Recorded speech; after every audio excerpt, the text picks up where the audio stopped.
चलो देखो, तो एसएचएम का लास्ट पार्ट हमारा बचा हुआ है एनर्जी कंसिडरेशन।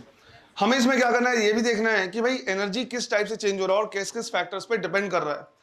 तो लास्ट टॉपिक हमें क्या करना है, डालना है इसमें एनर्जी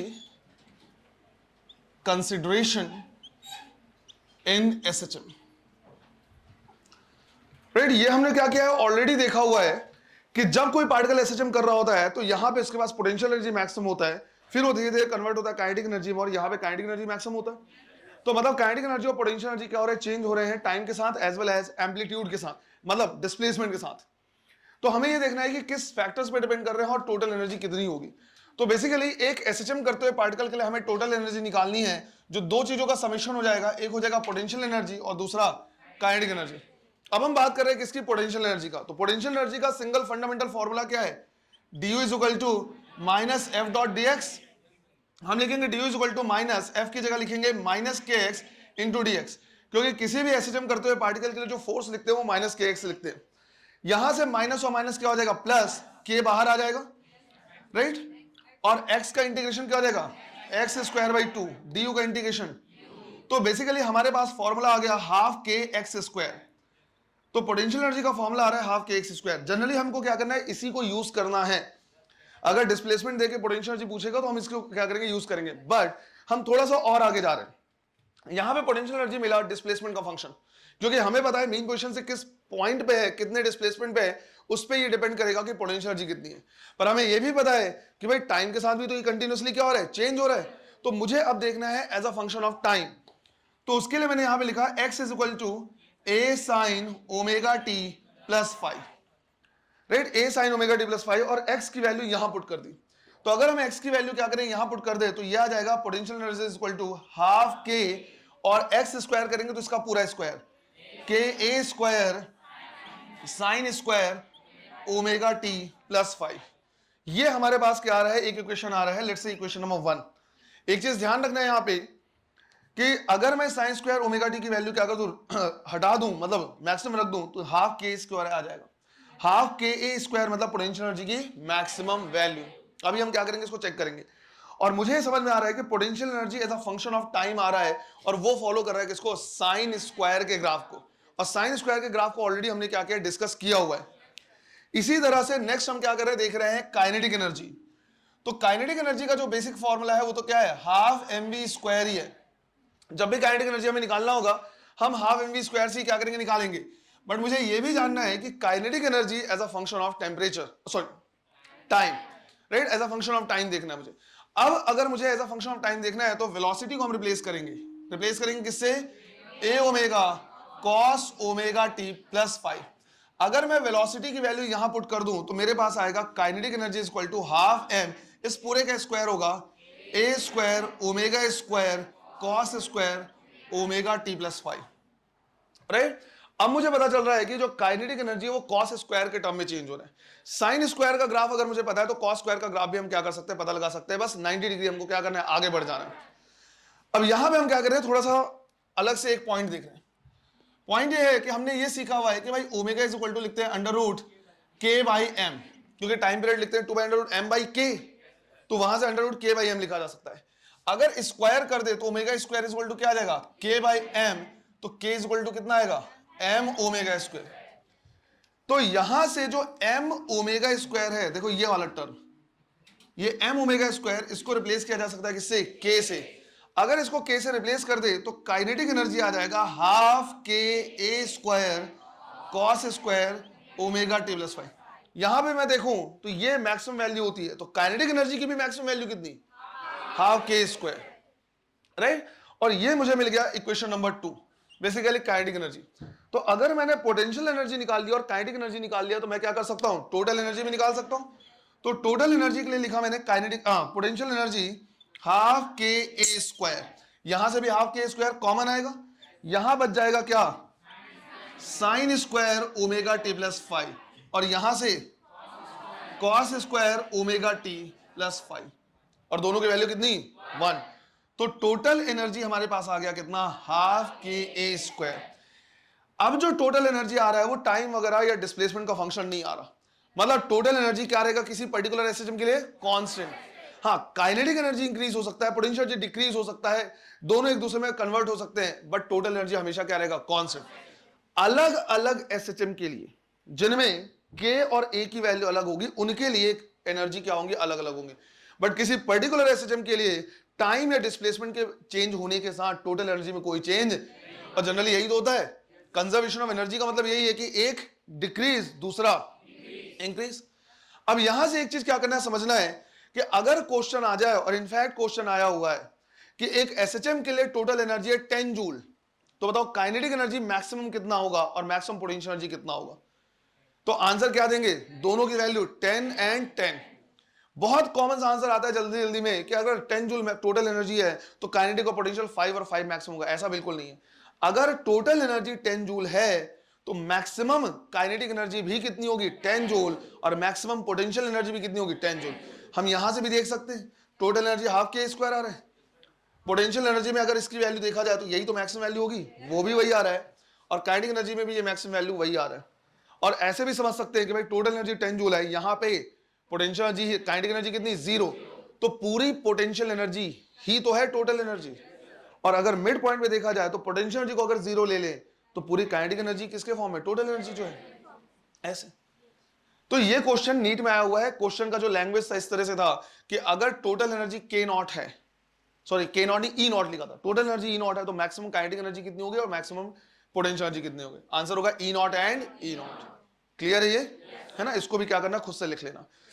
इतना करने के बाद हमें क्या करना है, ग्राफ बनाना है। अब ग्राफ दो टाइप के देखने हैं, काइनेटिक एनर्जी और पोटेंशियल एनर्जी का एक ग्राफ देखना है विद रिस्पेक्ट टू टाइम, और दूसरा देखना है विद रिस्पेक्ट टू डिस्प्लेसमेंट। तो दो ग्राफ हम यहां पे क्या करेंगे, देखेंगे। क्लियर है ये।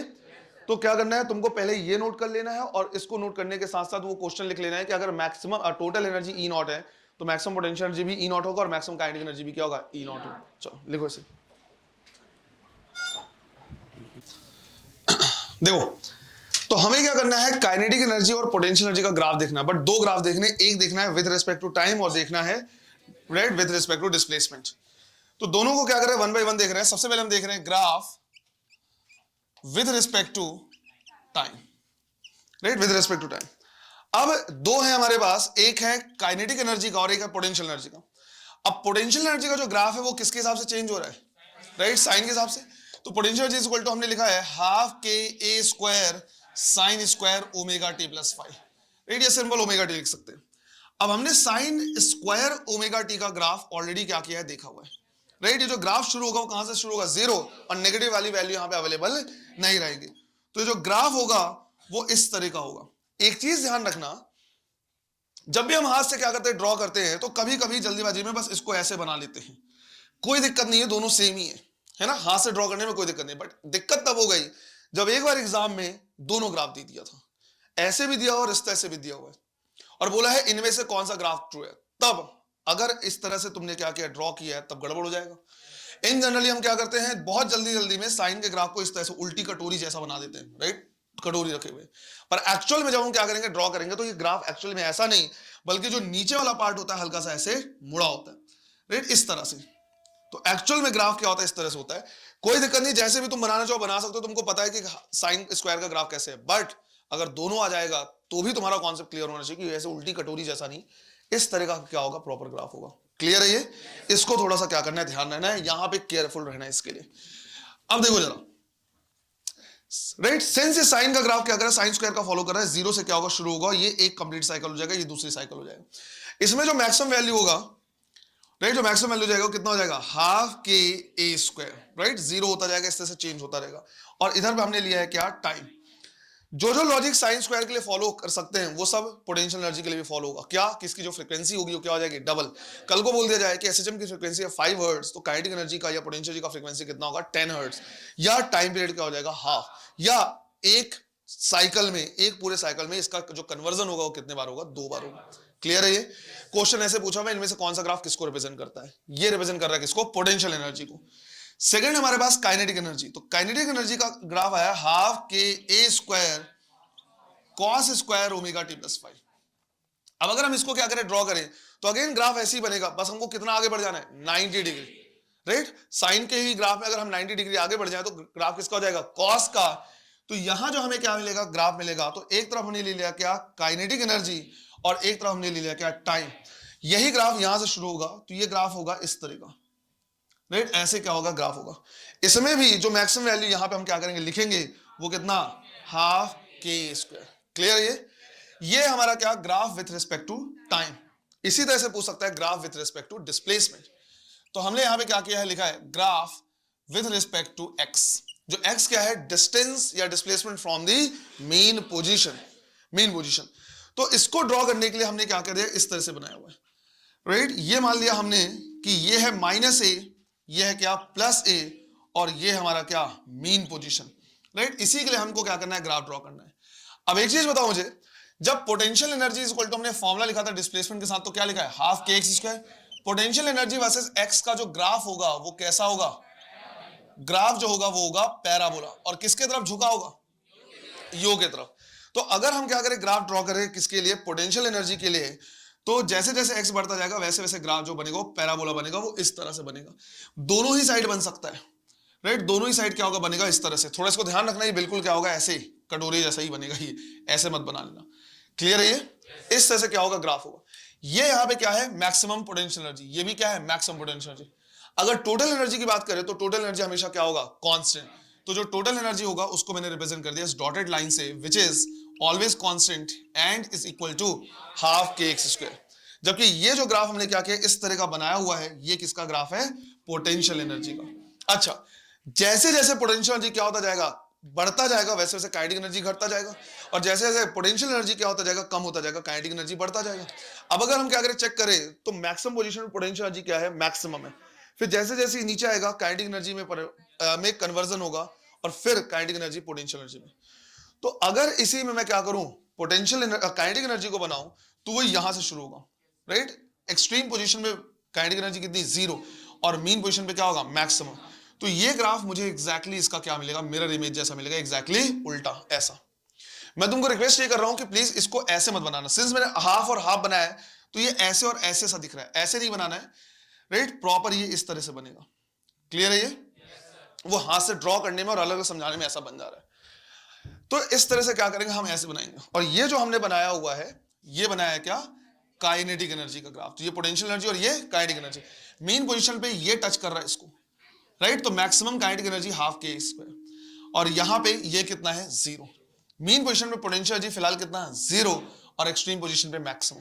क्लियर है। ये अगर तुम एक चीज और देखो, तो इस जगह पे और इस जगह पे ये दोनों एक दूसरे को क्या कर रहे हैं, इंटरसेक्ट कर रहे हैं, कट कर रहे हैं। इसका मतलब है कि यहां पे काइनेटिक और पोटेंशियल एनर्जी दोनों क्या है, सेम है। हमें ये जानना है कि भाई ये पोजीशन कौन सा है, इसको हम निकालना हमें पता ही है वैसे तो, राइट। मिड पॉइंट हो जाएगा, राइट, 45 डिग्री के लिए, और 45 के लिए क्या होता है, a/√2। पर हमें ये भी जानना है कि इसको निकालना कैसे, राइट। किस पैटर्न के क्वेश्चन यहां पे आएंगे और वो हमको कैसे सॉल्व करना है। तो ये वो पोजीशन है जहां पे काइनेटिक और पोटेंशियल एनर्जी क्या है, इक्वल इक्वल है। क्लियर। तो क्वेश्चन किस तरह से पूछेगा, पहला तो ग्राफ का क्वेश्चन पूछ लेगा कि भाई कौन सा ग्राफ किसको रिप्रेजेंट कर रहा है, कैसे होगा, ये सारी चीजें, राइट। वैल्यू को, न्यूमेरिकल वैल्यू पूछेगा या न्यूमेरिकल क्वेश्चन कैसे पूछेगा, वो हमको देखना है।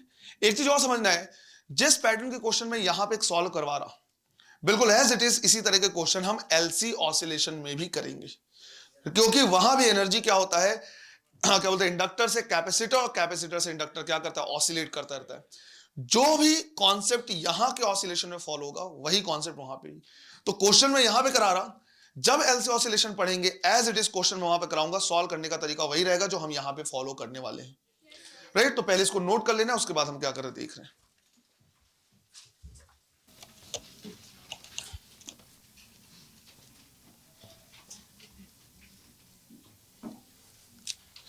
देखो, अब यहां पे क्वेश्चन कैसे पूछेगा वो हमको क्या करना है, देखना है। तो क्वेश्चन लिखना है एक, a particle is executing SHM, a particle is executing SHM with amplitude A, with amplitude A. Find the distance from the mean position,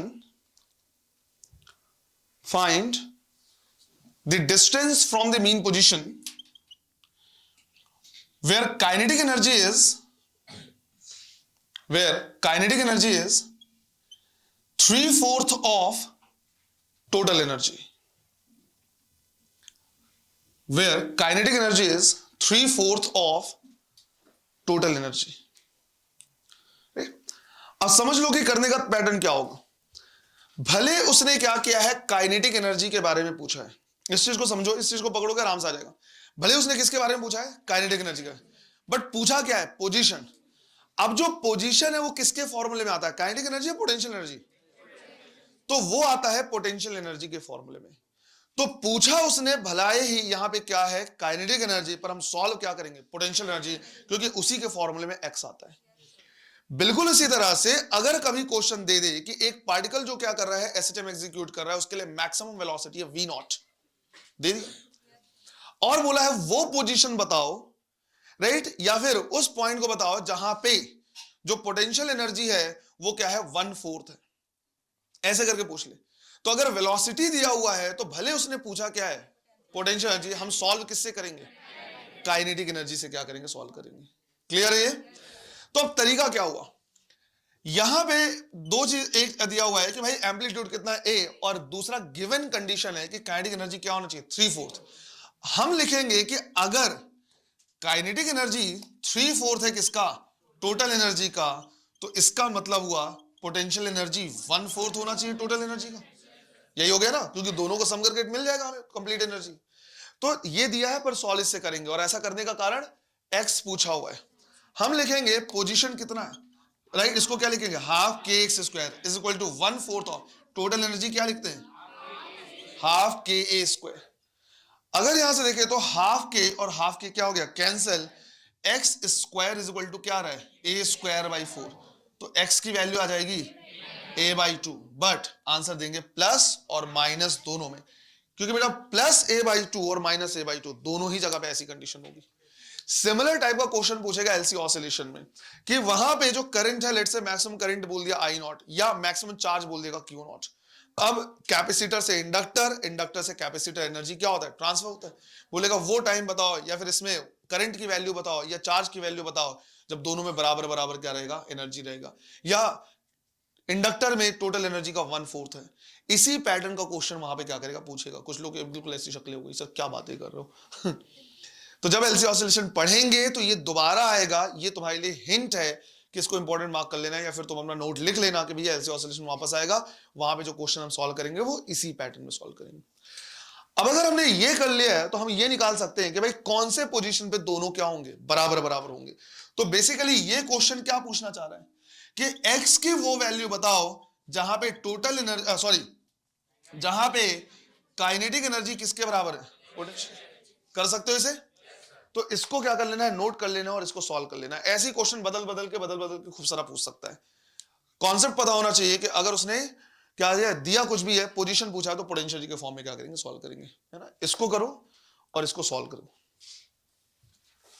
तो क्या है आंसर इसका a/√2। आंसर प्लस और माइनस दोनों में आएगा। सिंपल सा है कि हमें ऐसा पोजीशन निकालना है जहां पे काइनेटिक एनर्जी और पोटेंशियल एनर्जी क्या हो, बराबर बराबर हो।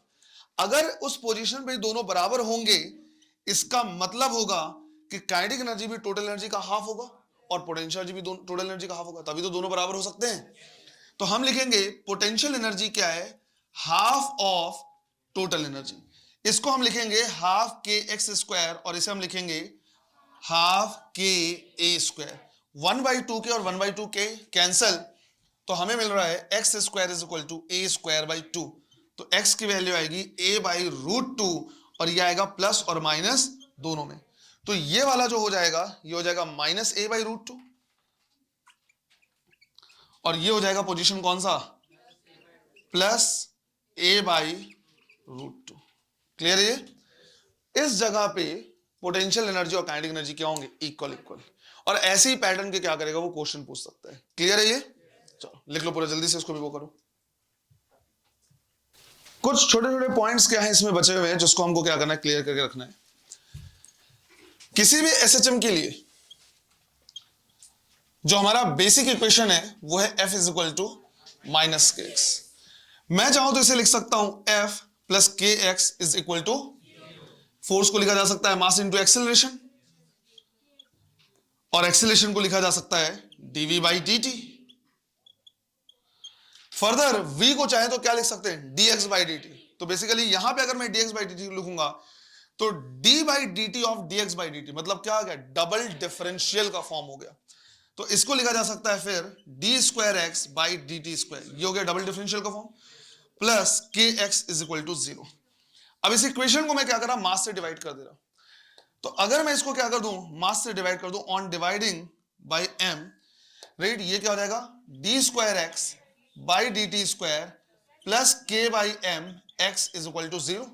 और हमने अभी पढ़ा है कि omega is equal to under root K by M, तो के बाई एम मतलब ओमेगा स्क्वायर, इसको रिप्लेस किया जा सकता है ओमेगा स्क्वायर से। जब हम इसको स्क्वायर करेंगे, रिप्लेस करेंगे, तो ये हो जाएगा D square x by D T square plus omega square x is equal to 0।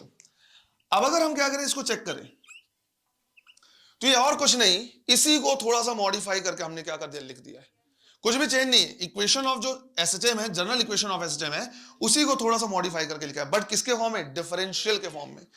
इसे हम बोलते हैं डिफरेंशियल इक्वेशन ऑफ एसएचएम। अब इसको पढ़ा क्यों है, इसको पढ़ने का रीजन सिंपल सा है। पहला तो अगर कभी क्वेश्चन आएगा, क्वेश्चन क्या करेगा, देगा इस फॉर्मेट में d square x by D T square plus 5x is equal to 0, और तुमसे पूछेगा बताओ टाइम पीरियड क्या। तो तुमको पता होना चाहिए इस x से पहले क्या लिखा हुआ है, ओमेगा स्क्वायर लिखा। अगर ओमेगा स्क्वायर तुम क्या कर लोगे, निकाल लोगे, तो वहां से तुम क्या कर सकते हो, ओमेगा की वैल्यू पता चल जाएगी, टाइम पीरियड का पता चल जाएगा, फ्रीक्वेंसी आ जाएगा। कभी कभी बोलेगा कि इक्वेशन दे दिया d square x by D T square plus 5x is equal to 0 और मास दे दिया 1 किलोग्राम, बोलेगा इसके लिए फोर्स कांस्टेंट की वैल्यू निकालो। तो अगर तुमने ओमेगा निकाल लिया है तो तुमने के और एम की वैल्यू निकाल ली, एम दिया हुआ है, के निकाल सकते हैं। मेन ये तो हो गया, चलो न्यूमेरिकल वगैरह कैसे सॉल्व करने, मेन इसका पर्पस क्या है। हमारे पास अलग अलग टाइप के क्या होते हैं, मोशन होते हैं, रिपीटेटिव मोशन होते हैं, पर ये फिक्स नहीं होता कि वो जो मोशन है वो सच में ऑसिलेशन या एसएचएम है या नहीं। अगर उसको डिराइव करते हुए हम इस फॉर्मेट में पहुंच गए, इस टाइप का कोई फॉर्मेशन आया, राइट, डिफरेंशियल के फॉर्म में, तो हम बोलेंगे कि वो भी क्या है, एसएचएम है। कोई भी इक्वेशन अगर इस फॉर्मेट में हम उसको लिख पाए तो हम एसएचएम कहेंगे। एलसी ऑसिलेशन में वहां तो कोई डिस्प्लेसमेंट, कोई वेलोसिटी है ही नहीं, वहां पे तो क्या कर रहा है, चार्ज है, वो करंट के फॉर्म में। तो वहां पे देख के कैसे बताओगे कि ऑसिलेशन है या नहीं है। तो वहां पे भी हम क्या करते हैं, इक्वेशन लिखते जाते हैं, और वहां का भी इक्वेशन इसी फॉर्मेट में आता है, बस एक्स की जगह पे चार्ज आ जाता है, राइट, ओमेगा स्क्वायर की जगह पे 1/LC आता है, एल इंडक्टेंस और सी कैपेसिटेंस। तो फॉर्मेट सिंपल आता है, डी स्क्वायर क्यू, सिमिलर आता है d square q by D T square plus 1/LC q is equal to 0। तो फॉर्मेट जब सेम आता है तो वहां से हम बोलते हैं कि हाँ ये भी क्या है, ऑसिलेशन। अब इससे कभी कभार तो ये क्वेश्चन वैसे पूछेगा कि भाई बताओ ओमेगा की वैल्यू, टाइम रेट की वैल्यू, इस तरह से कभी कभी यही पूछ लेगा कि इनमें से कौन सा इक्वेशन एसएचएम का डिफरेंशियल फॉर्म है। क्लियर है ये, तो इसको ध्यान रखना है। आगे जाके हम वेव का भी डिफरेंशियल इक्वेशन पढ़ेंगे और वो पार्शियल डिफरेंशियल के फॉर्म में आएगा, वो भी हमको याद रखना पड़ेगा। अगर कोई उस फॉर्मेट को क्या करेगा, फॉलो करेगा, तो हम बोलेंगे ये क्या है, वेव का इक्वेशन है, अदरवाइज हम बोलेंगे वेव का इक्वेशन नहीं है। दूसरी चीज यहां पे क्या करना है, एक छोटा सा पॉइंट और देखना है, डैम्प्ड ऑसिलेशन।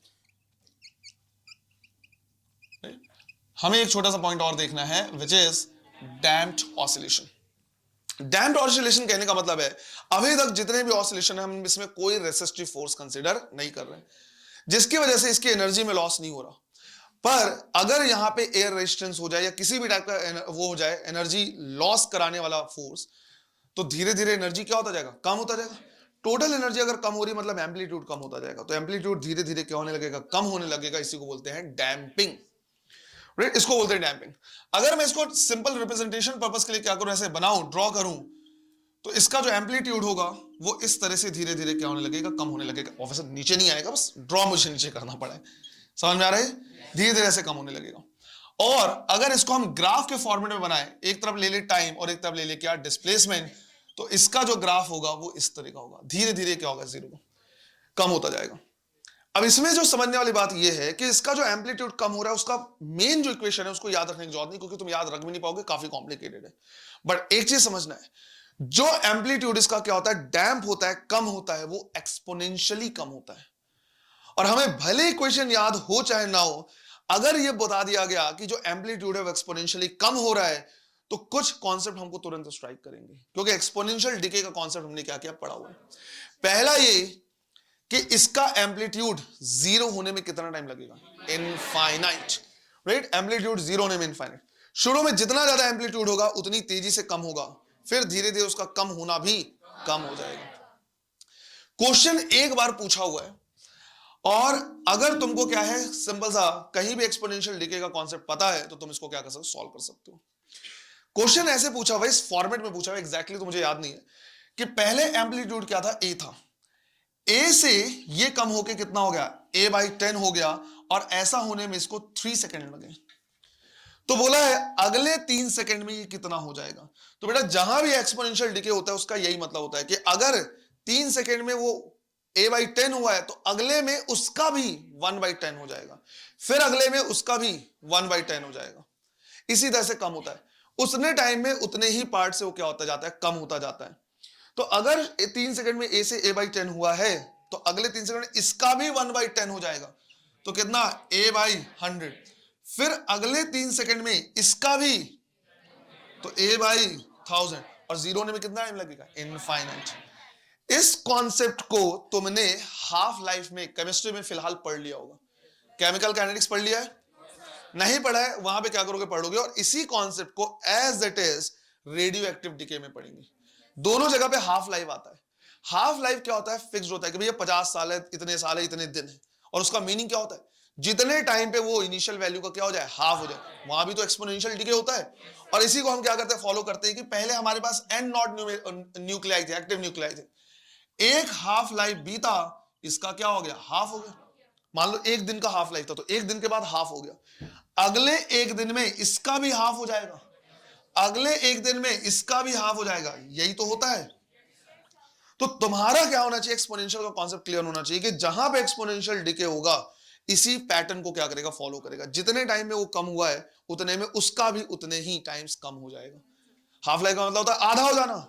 एक हाफ लाइफ के बाद आधा हो गया तो उसके बाद उतने में एक और हाफ लाइफ के बाद उसका भी आधा, सेम पैटर्न, बस हाफ में हाफ लिखा हुआ है, यहां पे 1/10 होने लगा। ऐसे होगा। अगर मान लो कभी एक नया मैंने क्या कर दिया, डिस्कवर कर दिया, मैंने बोला टी 50% नहीं, टी 40%। टी 50% मतलब जितने में हाफ डिके हो जाए। टी 40% मैंने क्या किया, नया टर्म निकाल दिया। मैंने बोला ये वो लाइफ है जिसके बाद 40% क्या हो जाएगा, डिके हो जाएगा। तो 40% अगर डिके हो जाए तो कितना बचेगा, 60। तो अगर मैंने बोला कि एक T40 के बाद, तो फॉलो तो कर रहे हो और कंफ्यूज तो नहीं हो रहे हो, क्योंकि ये कॉन्सेप्ट दोनों जगह काम आएगा, रेडियो एक्टिव डिके और केमिकल, है ना। इस तरह से केमिकल काइनेटिक्स फर्स्ट ऑर्डर में। मान लो मैंने बोला कि नया मैंने निकाल दिया T40। T40 ऐसा टाइम है जिसके बाद 40% डिके हो जाता है। तो अगर 1 T40 के बाद क्या हो गया, ये 40% डिके हो गया, कितना बचा, 60। तो अगले T40 के बाद बचेगा भी 40% डिके हो जाएगा। तो अगर शुरू में 100 था तो 40% डिके हुआ, कितना, 60 बचा। फिर एक T40 के बाद 60 का भी 40% मतलब 24 डिके हो जाएगा, बचेगा 60 - 24, कितना हो गया, 36 समथिंग। ऐसे करके वो डिके होगा। तो इस तरह का क्या है, क्वेश्चन आया हुआ है कि भाई इतने टाइम के बाद इतना हो गया। या फिर ऐसे बोला हुआ था कि 100 ऑसिलेशन के बाद, 100 बार ऑसिलेट किया, 100 ऑसिलेशन के बाद हाफ हो गया, तो 200 के बाद कितना हो जाएगा। तो 100 में 1 हाफ, तो अगले 100 में उसका भी हाफ, तो 1/4 हो गया। कॉन्सेप्ट आ रहा समझ में। ऐसे होता है एक्सपोनेंशियल डिके का कॉन्सेप्ट, जो हम यहां पे क्या करेंगे, लगाएंगे। बाकी भले इक्वेशन एनसीईआरटी में दिया है पर उसको याद करने की जरूरत नहीं है। क्लियर है ये। इतना तुमको क्या करना है, पढ़ना है प्रॉपर तरीके से। ये वो है जो तुमको क्या करना है, सही से याद रखना है, राइट। इसको नोट करो जरा।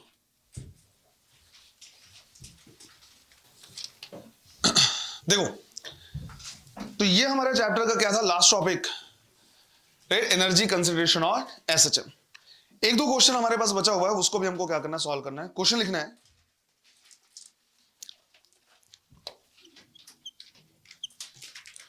two springs of a spring constant, two springs of a spring constant K1 and K2, K1 and K2 are connected in series, are connected in series, full stop. They both are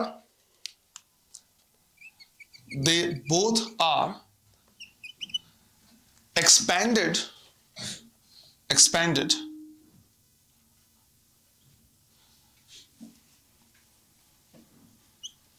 by A, they both are expanded by A, then what will be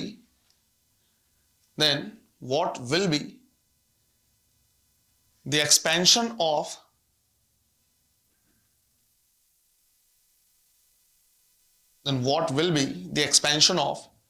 a spring constant K1?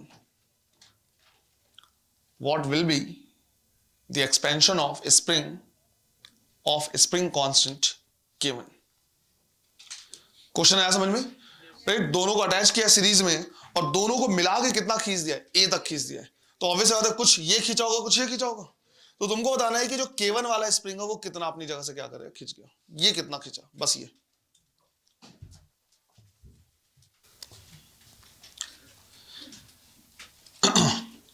इसको मैं क्या कर रहा, solve करा रहा direct ratio और inverse ratio वाले method से। याद आ रहा है कुछ? डायरेक्ट रेशियो इनवर्स रेशियो वो मेथड है जो हमने सेंटर ऑफ मास के टाइम पे क्या किया देखा है, राइट, कि कहीं भी अगर कॉम्बिनेशन होगा तो हम सीधे निकाल सकते हैं। तुम्हें क्या करना है, देखना है कि भाई दोनों किस में लगे हुए, सीरीज में, और सीरीज में जो फोर्स की वैल्यू होती है वो क्या होती है, कांस्टेंट। जितना फोर्स इस पे लगेगा उतनी फोर्स इस पे, इन दोनों के लिए फोर्स सेम लगेगा। और फर्दर फोर्स को लिखा जा सकता है क्या, kx की वैल्यू क्या है, कांस्टेंट, मतलब जो x है वो इनवर्सली प्रोपोर्शनल होगा किसके, k के।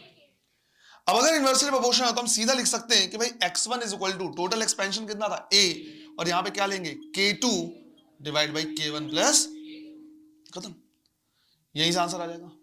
फिलहाल सिर्फ और सिर्फ इस बार जिन लोगों को ये याद नहीं आ रहा, मैं दूसरा मेथड भी क्या कर दे रहा, बता दे रहा, बट एक चीज का क्या करना है, ध्यान रखना है, राइट, इस चीज का ध्यान रखना है, आगे जाके जहां भी सीरीज या पैरेलल कॉम्बिनेशन होंगे और दो में क्या करना होगा, डिवाइड करना होगा। हम फालतू इतना लंबा चौड़ा मेथड यूज नहीं करेंगे, अगर हमें डायरेक्ट आंसर आ सकता है तो। बता दे रहा सॉल्व, नॉर्मली बाकी लोग सॉल्व कैसे करते हैं। इस समय हमें पता है कि लेट्स से पहला वाला एक्सपेंड हुआ कितना x1, दूसरा एक्सपेंड हुआ कितना x2, और ये दोनों कितने a के बराबर है।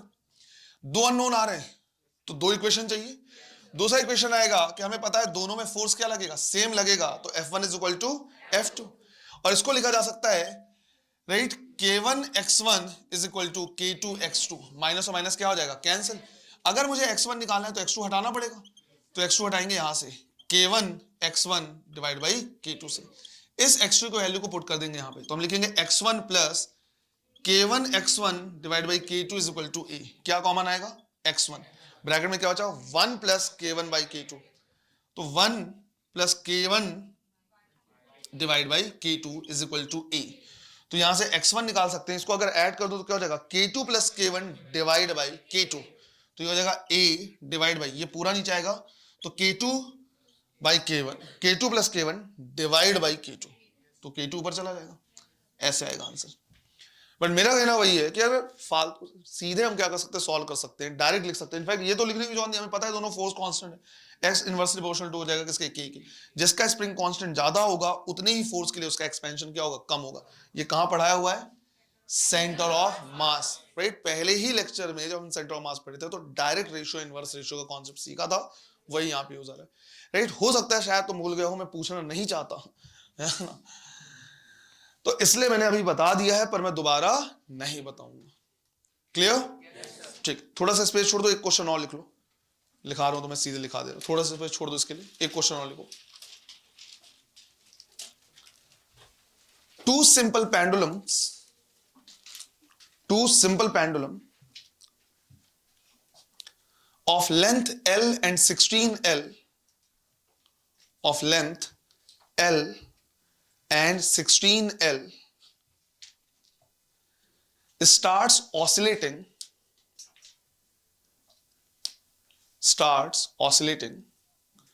with the same phase,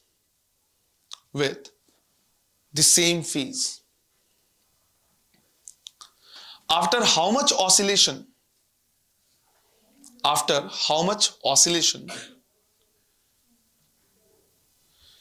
they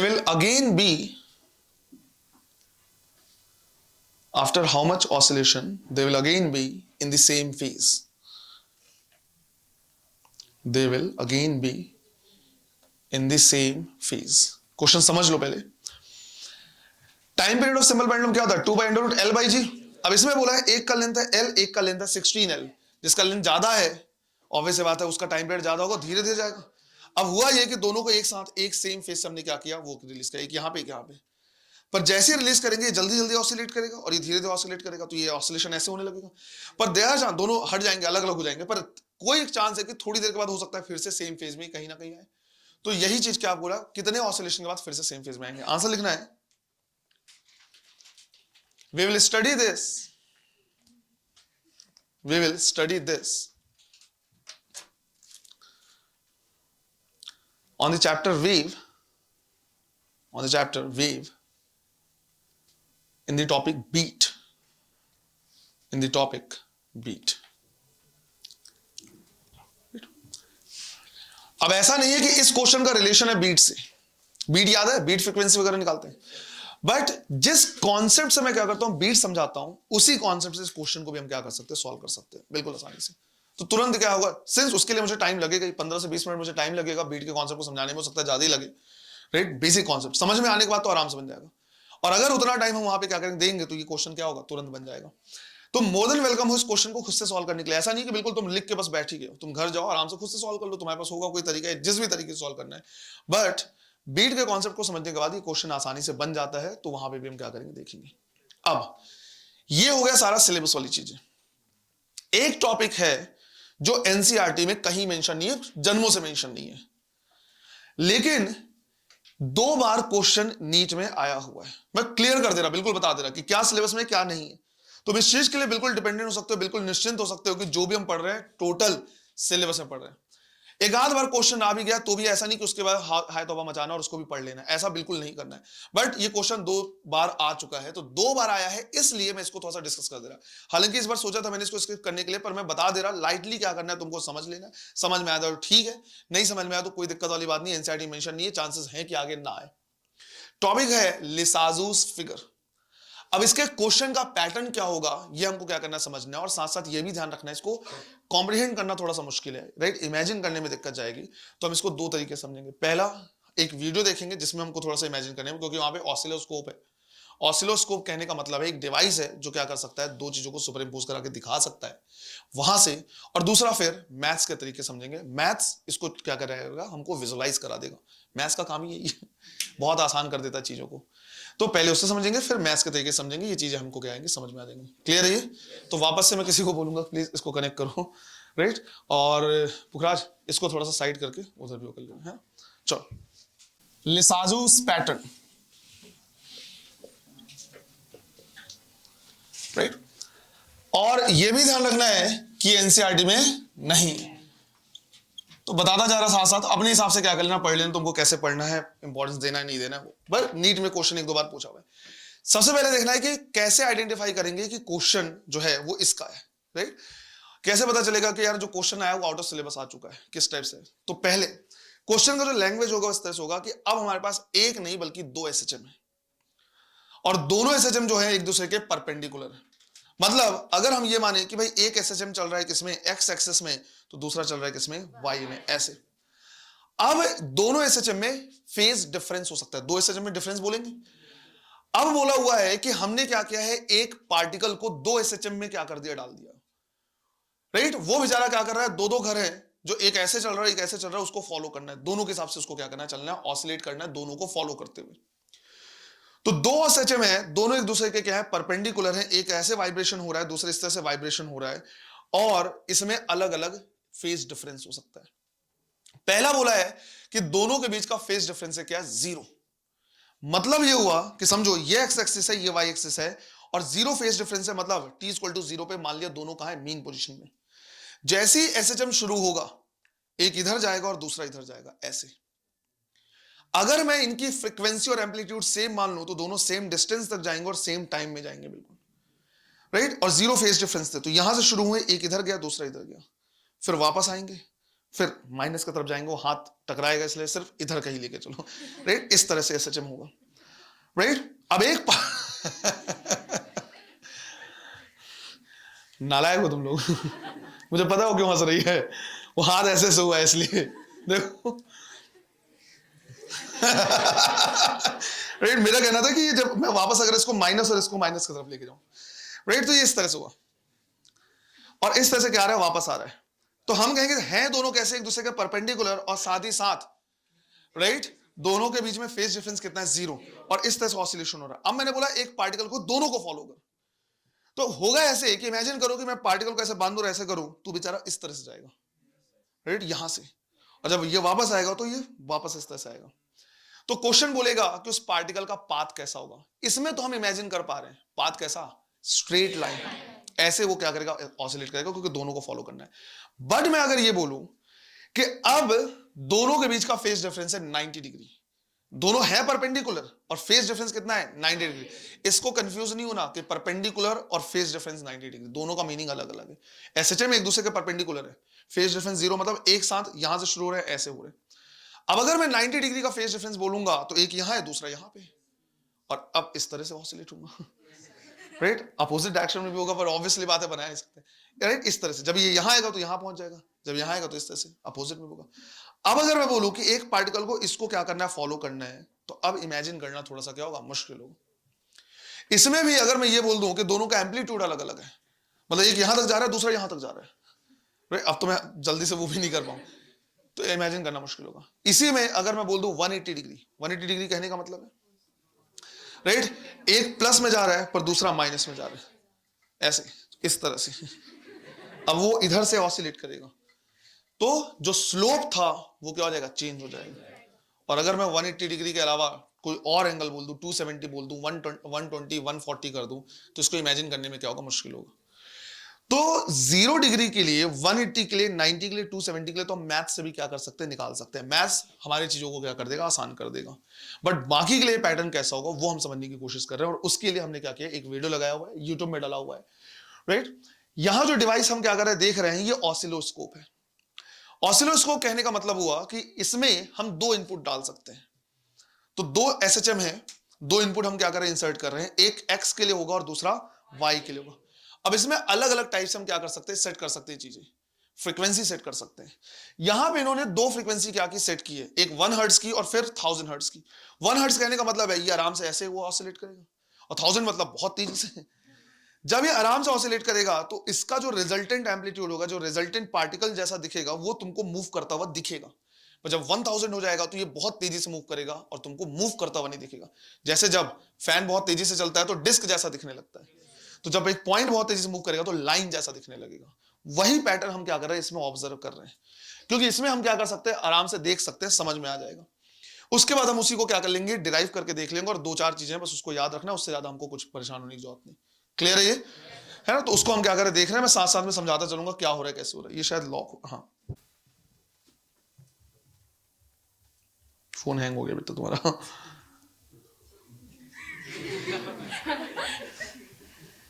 देखो चलो, हैंग नहीं हुआ, क्या हो गया। X position of the screen, okay, is controlled by just kind of moving the dot across the screen. The trigger is going to kick it off, and it goes across the screen at the speed determined by your time base, okay. And then the Y position, or the vertical position of the dot, is controlled by the voltage that one of the channels or both of the channels, okay. Listening patterns are generated by using what's called the XY mode.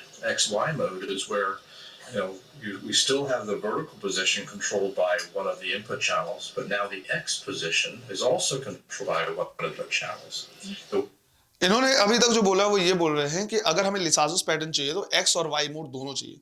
मतलब यहाँ पे जो तुम क्या कर रहे हो, देख रहे हो, एक यहाँ पे और एक जस्ट इसके पीछे में, ये दोनों क्या है, इनपुट है, एक एक्स के लिए एक वाई के लिए। दोनों को जब हम क्या करेंगे, सुपर इम्पोज करेंगे तो दिखेगा। most of the analog scopes is usually by turning the horizontal time base knob all the way down to this position where it says XY. Now, some of them will have a specific button on them, say both of these inputs, this little function generator right here. Okay, so if I turn on, बहुत ज्यादा उसमें घुसने की अपने को जरूरत नहीं है, क्या है, पूरा डिवाइस है, डिवाइस का फंक्शन ऑब्वियसली कई उसमें मोड्स होते हैं, कई कॉम्प्लिकेशंस होते हैं। तो ये हमारा क्या मॉनिटर है, उधर जो दूसरा भी उन्होंने डिवाइस दिया था वो फंक्शन जनरेटर। फंक्शन जनरेटर कहने का मतलब है वहां से हम फ्रीक्वेंसी, एम्पलीट्यूड, हर चीज क्या कर सकते हैं, सेट कर सकते हैं। channel 2, okay, kind of tough to see that. Let's change the vertical position on one of them. So I can see I've got... ये एक्चुअली यहाँ पे क्या है, 2 वेव्स हैं, लेकिन फेज डिफरेंस कितने का है? 0 का है, इसलिए दोनों एक दूसरे के ओवरलैप कर रहे हैं। अगर उसको ऊपर नीचे करके देखेंगे तो देखेगा कि एक दूसरे के बिल्कुल ऊपर नीचे। Two signals that are identical. They're lined up in phase. Okay, so now they're both they're kind of lined up at the top of each other here. If I go to XY mode, what's going to happen? If you think about it, both the X position, okay, horizontally, and the vertical position, the Y position, are going to be driven with the same voltage.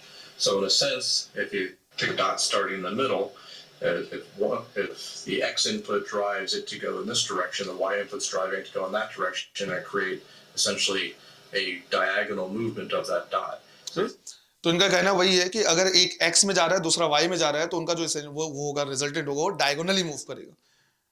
Since these two signals are in phase at the same frequency, they're lined up with a diagonal line. So we kind of rotate those all the way down. There I can go see that. ये इसका क्या है resultant है। अब अभी जो frequency है ये 1000 हर्ट्ज है, इसलिए वो लाइन जैसा दिख रहा है, मूवमेंट करता हुआ नहीं दिखेगा। अभी ये थोड़ी देर के बाद क्या करेंगे, फ्रीक्वेंसी को टोन डाउन करेंगे, मतलब 1000 से कम करेंगे तो वो मूव करता हुआ भी दिखेगा। In fact, if I momentarily take and change the frequency of these two signals both down to something like 1 hertz. Okay, let's go to channel 2, change its frequency here to 1 hertz as well. Okay, and now if I take the scope, you can actually see that happen. Okay, you can see that the dot is just being driven in this diagonal way, because if we look at this on the screen, what we're essentially getting is the X position being driven by this channel here, back and forth this way. The Y position is being driven down, and they're the same frequency, so we can actually see them kind of just driving that beam back and forth. Let's change these signals back up to about 1 kilohertz or so. देखो अभी क्या हुआ है कि जब दोनों x और y दोनों की फ्रीक्वेंसी 1000 थी तो ऐसे दिख रहा था, राइट, मूवमेंट नहीं दिख रहा था। फिर दोनों की फ्रीक्वेंसी 1 हर्ट्ज कर दिया तो ऐसे ऐसे मूवमेंट करता है। अभी जो इन्होंने किया हुआ है, अभी जो ऐसे दिख रहा है, उसमें हुआ ये है कि y की फ्रीक्वेंसी 1 हर्ट्ज हो गई, तो y का मूवमेंट धीरे धीरे दिख रहा है, पर अभी तक x ये सेट नहीं कर पाए हैं, थोड़ा सा टाइम लगेगा, तुरंत एक के बाद।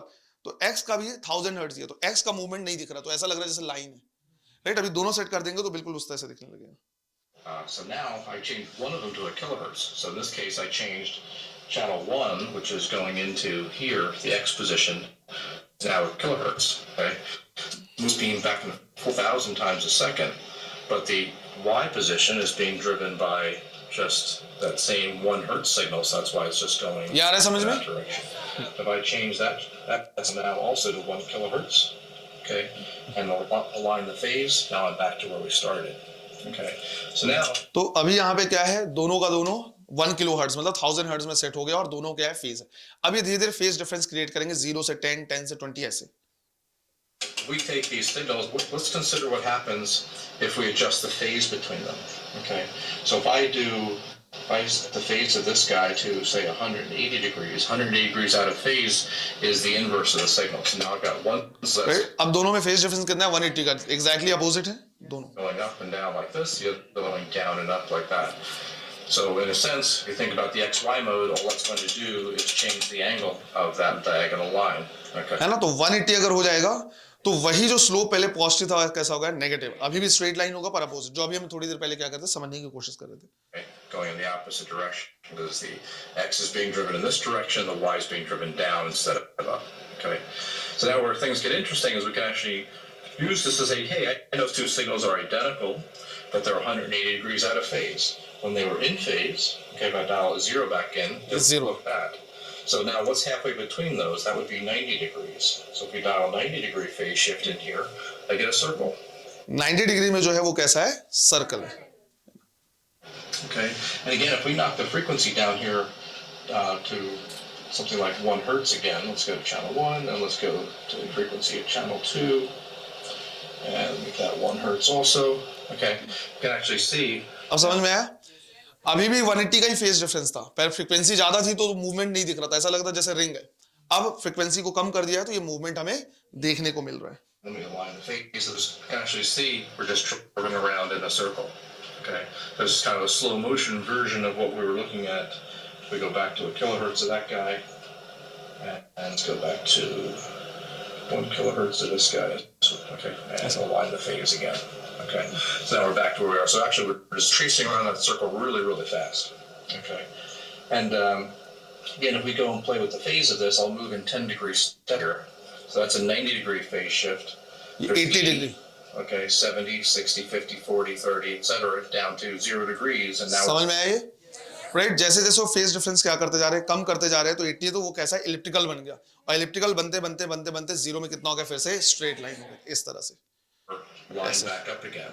Work ये our way जीरो से back बढ़ाते up हुए through 90 degrees. 90 अब Okay. Keep 100 going. We go to 100. फिर 90 से जब उन्होंने क्या किया, बढ़ाया 110 करते करते, तो ये 180 पे आ गया। 180 degrees, there we are there. If I keep going, it draws a circle again and say, अब ये वापस से क्या कर रहे हैं, 180 से बढ़ा रहे हैं, तो 180 से बढ़ाते बढ़ाते बढ़ाते बढ़ाते फिर see, I get up to 270 degrees. ये 270 का फेज है, बट डिफरेंस अब 90 और 270 में डिफरेंस है। 90 में अगर वो ऐसे घूम रहा था तो 270 में अपोजिट घूम रहा है, मतलब ये क्या हो गया, इनवर्स हो गया है ना, बस वो हमको समझ में नहीं आ रहा उस वजह से। क्लियर है ये? तो इस टाइप के क्या होते हैं, पैटर्न्स बनते हैं, इनको बोलते हैं लिसासुस पैटर्न। ये सिंपल है। अब इसी में अगर वो एम्पलीट्यूड वगैरह को क्या कर देंगे, चेंज कर देंगे, अभी तो एम्पलीट्यूड क्या है, सेम है, एम्पलीट्यूड वगैरह चेंज कर देंगे, टाइम पीरियड वगैरह को चेंज कर देंगे, तो ये काफी अलग अलग टाइप के कॉम्प्लिकेटेड से पैटर्न बनते हैं। हमको यहां तक ही क्या करना है, ध्यान रखना है। तुम अगर देखना चाहो तो आगे मैं बढ़ा के अलग अलग पैटर्न भी क्या कर सकता हूँ, दिखा सकता हूँ। ये देखो इस टाइप का पैटर्न दिखने लगा। phase again here, I can actually rotate this kind of pattern around. Okay, as I kind of rotate it around, you can almost visualize this pattern kind of rotating around, in front of you here. Right, तो और भी complicated patterns बनते हैं, ये लिसासुस pattern कहते हैं। हमें क्या करना है, ध्यान रखना है, 0 के लिए, 180 के लिए और 90 डिग्री के लिए, वो हमें समझ में आ गया। मैथ्स के हिसाब से कैसे देखेंगे वो भी देख लेते हैं, 5 मिनट का काम है, आराम से देख सकते हैं, इतना आता है हम लोग को। क्लियर है ये? चलो इसको बंद कर दो बेटा। इमेजिन करने की कोशिश करा दी कि अगर दोनों क्या करेंगे, ऐसे मूव करेंगे तो किस तरह से जाएगा। पैटर्न भी हमने क्या कर लिया, देख लिया है, मैथ्स के हिसाब से भी क्या करते हैं देख लेते हैं। ध्यान ये रखना है कि इसमें दोनों एसएचएम एक दूसरे के क्या है, परपेंडिकुलर। तुम चाहो तो इसको एज अ क्वेश्चन क्या कर सकते हो, लिख सकते हो। राइट, लिसासुस पैटर्न भले टॉपिक डाल लिया, तुम एज अ क्वेश्चन भी क्या कर सकते हो, लिख सकते हो। क्वेश्चन लिखना है, if a particle is projected inside या into, if a particle is projected into two perpendicular SHM,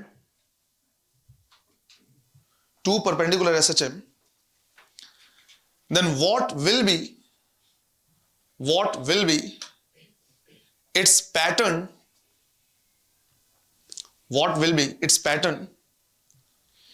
if phase difference between them,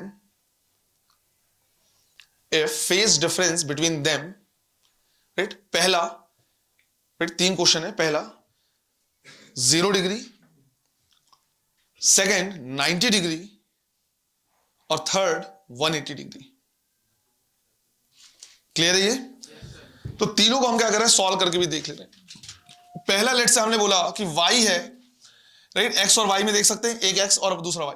x is equal to हम लिख रहे हैं a sin ओमेगा t। अच्छा, पहला किसके लिए देख रहे हैं हम, कि फेज डिफरेंस कितना है, 0 डिग्री का। इसका मतलब है दोनों को हम साइन से क्या कर सकते हैं, रिप्रेजेंट कर सकते हैं। तो पहला हमने लिखा है x is equal to a sin omega t और दूसरा y is equal to b sin omega t। यही दोनों है, दोनों एक दूसरे क्या है, परपेंडिकुलर। मुझे जानना है कि इनका रिलेशन कैसे होगा। लेट्स से ये इक्वेशन नंबर 1 है, ये इक्वेशन नंबर 2। अगर मैं यहाँ पे इक्वेशन नंबर 2 को डिवाइड कर दूं किससे, इक्वेशन नंबर 1 से, तो लेफ्ट हैंड साइड आएगा y by x, right hand side क्या आएगा, b बाई ए। 2/1 कर दिया, साइन से साइन क्या हो गया, कैंसिल। तो यहां पे आएगा y is equal to b by a into x, जहां पे b बाई ए क्या है, कांस्टेंट, राइट, और वो कहलाएगा क्या, स्लोप।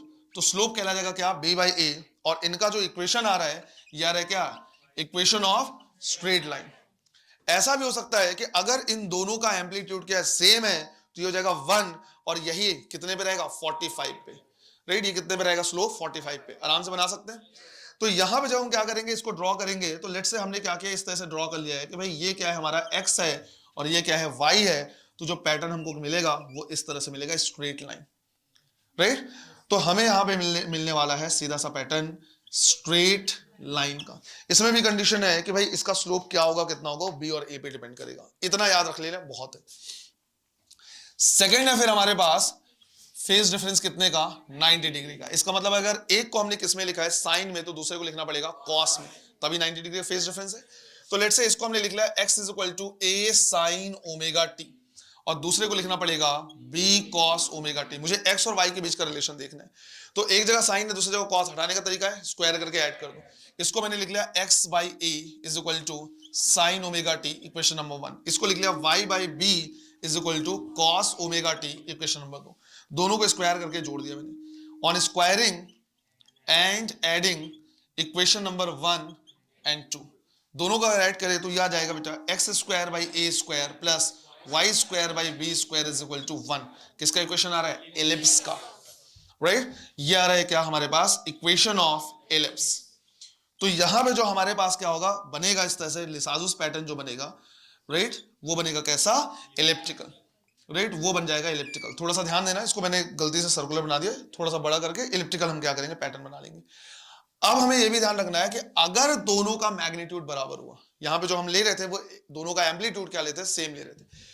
तो हमने यहां पे लिखा if a is equal to b, right, यहां पे ए और बी लिया हुआ है। अगर ये दोनों क्या है? बराबर हैं, तो यही हो जाएगा x square plus y square is equal to a square, और ये आ जाएगा हमारे पास इक्वेशन ऑफ सर्कल। और अब जो पैटर्न बनेगा वो कैसा बनेगा? सर्कुलर बनेगा, राइट, क्योंकि दोनों क्या हो जाएंगे? बराबर। ये हो गया x, ये हो गया y। अब जो पैटर्न हमें यहां पे मिलेगा वो कैसा मिलेगा? सर्कुलर मिलेगा, राइट। 90 के अलावा 270 के लिए भी सर्कुलर मिलेगा, बस उल्टे हो जाएंगे। अगर ये क्लॉकवाइज घूम रहा था तो वो एंटी क्लॉकवाइज घूमेगा, बस इतना ही अंतर आएगा और कुछ नहीं। इसी तरह से तीसरा हमारे पास क्या है? 180 का। तो अगर इनके बीच का जो फेज डिफरेंस है वो कितने का है? 180 का। तो 180 का है मतलब अगर एक को साइन से तो दूसरे को माइनस साइन से रिप्रेजेंट करेंगे, तो हम लिखेंगे x is equal to a sine omega t, let's say equation number 1, और y is equal to minus b sine omega t. ऐसा भी हो सकता है कि ये दोनों का एम्पलीट्यूड बराबर हो। यहां पे अगर मैं इक्वेशन नंबर 2 को डिवाइड कर दूं किससे? इक्वेशन नंबर 1 से, तो y by x is equal to क्या आ जाएगा? माइनस बी बाई ए, या फिर y is equal to minus b by a into x, right. इसमें भी जो बनेगा वो क्या बनेगा? स्ट्रेट लाइन ही बनेगा, बट स्लोप कैसा होगा? नेगेटिव। तो इसका जो स्लोप हो जाएगा वो नेगेटिव हो जाएगा। इसका मतलब है कि अगर मैंने बोला है ये x और ये y है, तो अब जो बनेगा वो इस तरह से पार्टिकल क्या करेगा? ऑसिलेट करेगा। इनके अलावा हमने अभी क्या किया? देखा है कि अगर हम क्या करते बढ़ाते जाए तो थोड़ा सा इलिप्टिकल बनता है। तो ध्यान रखना है, इनके अलावा कौन से चार? 0, 90, 180 एंड 270 के अलावा जितने भी बनेंगे पैटर्न सब कैसे होंगे? इलिप्टिकल शेप के होंगे। एक चीज इसका भी ध्यान रखना है, 90 में भी इलिप्टिकल बन जाएगा अगर दोनों बराबर नहीं हुए तो। इसको मैं थोड़ा सही से बना दे रहा हूं कि अगर a और b बराबर नहीं हुए तो यहां पे भी जो शेप हमारा बनने वाला है वो कैसे बनने वाला है? इलिप्टिकल ही बनेगा। तो तुम चाहो तो जनरल फॉर्म में क्या कर सकते हो? लिख सकते हो कि 0 और 180 के अलावा जितने भी बनेंगे वो इलिप्टिकल बनेंगे। इसमें भी अगर एम्पलीट्यूड बराबर हुआ तो 90 और 270 में सर्कुलर बन जाएंगे। समझ में आ जाएगा? ये कंफ्यूज तो नहीं हो गए? 0, 180 में क्या बनेगा? स्ट्रेट लाइन, राइट, बाकी सब में एलिप्टिकल। फिर अगर एम्पलीट्यूड बराबर हुआ तो 90 और 270 में इलिप्टिकल नहीं बल्कि बाकी तो कैसे रहेंगे? क्लियर है? ये वो है जिसके क्वेश्चन 2 बार आए हुए हैं। तुम क्वेश्चन देख के समझ में आ जाएगा कि एक पार्टिकल को 2 परपेंडिकुलर एसएचएम में एग्जीक्यूट कर, 2 बार आए हुए हैं, देख लेना है, राइट। मेरा रिकमेंडेशन ये है कि अब फ्यूचर में आने के चांसेस फिर भी कम ही है, क्योंकि एनसीईआरटी में कहीं नहीं दिया, वो भी मैंने क्या कर दिया? बता दिया। पर वीडियो अगर देख लिया, ये समझ लिया तो दिमाग में रह जाता है, आराम से कर लोगे। क्लियर है? ये एक काम करो, नोट वाला पार्ट तुम लिख ही लो। भरोसा नहीं कि तुम लास्ट में उसको लिखोगे सही से, राइट। नोट वाला पार्ट लिख लो, बाकी तुम इसको वो कर लेना। नोट करके लिखो, इफ फेज डिफरेंस इज 0 और 180 then the pattern will be straight line, then pattern will be straight line, and all other will be elliptical, and all other will be elliptical. फिर उसमें अगले लाइन लिखना है, if amplitude of both perpendicular SHMs are equal, then for phase difference 90 degree and 270 degree, for phase difference 90 degree and 270 degree, pattern will be circular. Pattern will be circular. Clear है? ये हमारा पूरा का पूरा simple harmonic motion. समझ में आया? ये बहुत मैथ्स था, लेकिन अगर पढ़ा हुआ है तो ये आराम से क्या कर सकते हो, समझ सकते हो। अब अगर सिंपल हार्मोनिक मोशन समझ में आया तो इन्हीं को जोड़ जोड़ के हम समझेंगे क्या, वेव। उसमें मैथ्स थोड़ा सा और ज्यादा आएगा, वो और मजेदार हो जाएगा। क्लियर है ये? चलो तो टेस्ट की तैयारी करो सही से। टेस्ट का टॉपिक सब कुछ क्लियर है? बिल्कुल ठीक है। इस बार पूरा का पूरा सेमी मेजर टेस्ट हो रहा है, थर्मो के रहेंगे क्योंकि थर्मो का पेपर नहीं हुआ है, बाकी हो रहेंगे। अब इस बार क्या होगा, तुम्हारा सेमी मेजर है, अगला जो टेस्ट है वो होगा एसएचएम का, उसके बाद वाला वेव का, और उसके बाद कंप्लीट 11। मतलब अराउंड 3 वीक का टाइम है कंप्लीट 11 तुमको वापस से थॉरो प्रिपेयर कर लेने के लिए, और वो पेपर ढंग का होगा। तो अभी से मैंने बता दिया, उस हिसाब से अपनी प्रिपरेशन रखो, ठीक है। चलो तो अगले क्लास में शुरू करेंगे क्या, वेव। Thank you.